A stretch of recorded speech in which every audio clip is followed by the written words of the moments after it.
Okay, guys. First, I'm going to tell you about the lesson, and then it's not going to be as fancy today as the other lesson, but let me know if this works for you. So, this is 8th grade history, and this is Unit 10, Lesson 1, Lincoln's Reconstruction Plan. So, here we have the word amnesty. It means a pardon for any offenses. Incarcerated is placed in jail. Interred is placed in the ground. Reconstruction means to be put back in the Union. Tribunal means a court of justice. And vetoed is canceled or rejected. So the ones you need to know for your answers: amnesty is a pardon. Interred is placed in the ground. And Reconstruction is when we put them back in the Union, the southern states. Okay, Reconstruction had to do with putting the states back in the Union. The states that had formed the Confederacy were losing the war, and they needed to be reinstated. President Lincoln viewed the war as the states fighting against the Union had not succeeded because it was impossible for them to leave. So they were simply governments in rebellion against their federal government. Lincoln viewed Reconstruction as a procedure whereby the states could take up their former places by simply meeting a few requirements. So, there were some people in Congress that did not agree with this. They felt that his view was very weak. They believed that the states had seceded and now they needed to pay for their crime. So they wanted to treat them like they were defeated foreign powers. Okay, so Lincoln says, no, we're not doing that. Let's all get along. So anyway, he says, I have a plan. It's called the 10% plan, and this is how they can come back into the Union. Number 1, top officials of the Confederacy would never be allowed to hold office as punishment of their disloyalty. So for the South fighting against them, the South became the Confederacy, and the Confederacy officials could never hold a place in the Union anymore because of the fact that they just had the Civil War. Okay, when a majority of the citizens within the state has sworn to obey the U.S. and all the acts of Congress and proclamations of President, they would be granted amnesty, meaning nothing would happen to them. They'd be pardoned, and their property would go back to them. Now, the only thing that wouldn't go back to them would be their slaves, because the North or the Union already freed the slaves. When 10% of those who voted within the state had taken an oath or allegiance to the Union, the state could write a new constitution, elect a new congressman and state officials, and return to the Union. So the North and South are fighting. The North is the Union. The South is the Confederacy. The South loses. The North says, hey, you can come back to us, but your slaves are never coming back to you. They're going to be free. 10% of your people have to agree to be an oath to us. And all of your people that try to fight against us can never hold office. Now, some Republicans, they were called radicals, they didn't like this. The Republicans said, hey, President, there's a lot you're not looking at. These people cost a total of $6.5 billion in war. So it says right here, with all costs considered, the total cost was $6.5 billion. 600,000 citizens lost their life. So this was a major war, a lot of loss going on. So these radicals felt like the South needed to pay for causing all of this.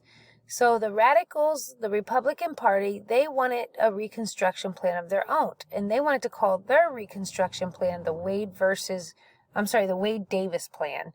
So we'll take a look at that. Now let's look at which amendment freed the slaves. So now the Emancipation Proclamation said they could be free during the war, but now the war is over. And so we need to figure out, okay, what's going to happen with the slaves. So with his political expertise, President Lincoln was able to get enough Congress to agree with him that they could pass the 13th Amendment, and the 13th Amendment said that slaves would be free. Now what's interesting is this just passed a few weeks before he was assassinated. So if he would have been killed a few weeks earlier, then maybe the 13th Amendment never would have happened.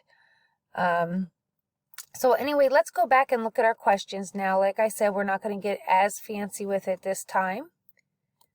Give me one moment. Okay, so let's continue with our recording here. Now, can you remember? let's make that a little smaller. A pardon for any offenses against society. So what was a pardon? So now we're looking for a pardon. So we go back here to our video and we scroll back up to the top of our screen. Which one of these here talks about a pardon for any offense? The answer is in yellow. Now the next question, number 2, is what is it called when you're placed in the ground? So look right here. What is that word right there that's called when you're placed in the ground? So amnesty is number 1 and interred is number 2. Let's go back and see what those letters are now. So a pardon is, what did we say? And placed in the ground for burial is interred. So you found amnesty up here and you found interred up there. Okay, so now scrolling down, let's look at our next 2. Blank had to do with putting the states back in the Union. So which one of these? Reconstruction is A, reintroduction or reintroducing. So what do we call it when we are putting the states back in? Placing the states back in the Union. Reconstruction. Reconstruction had to do with putting the states back in the Union.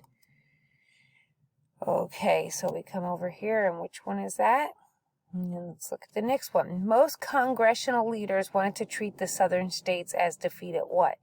Enemies, foreign powers, or partners. I'm sorry, guys, I keep clicking on the wrong thing. Let's go back and look at where we said that. Many of the constitutional leaders wanted to treat them as defeated foreign powers. So can you remember which letter was foreign powers? Right here we are, question number 4. Okay, this is like an open book test here. President Lincoln constructed the first Reconstruction plan. Do you remember what it was called? Was it the 10%, $10, or 5%?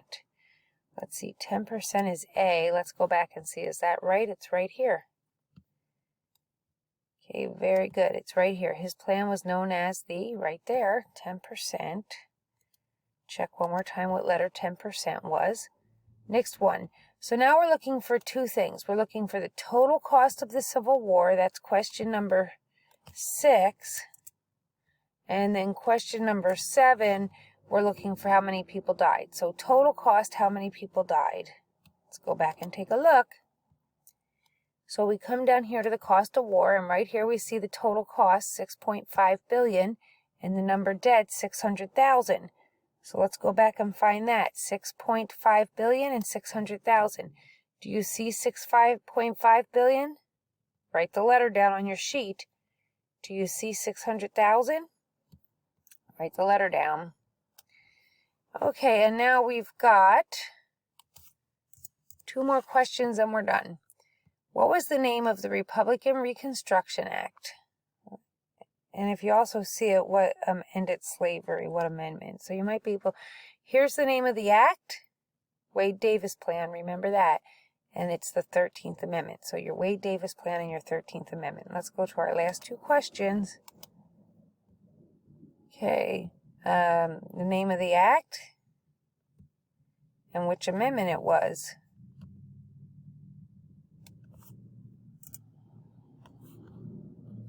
So what was the name of the Reconstruction? I'm sorry, number 8, the plan for Reconstruction was what? And then number 10, which amendment? Okay, so that's it, guys. That's going to wrap us up. That was super quick, and I know I really helped out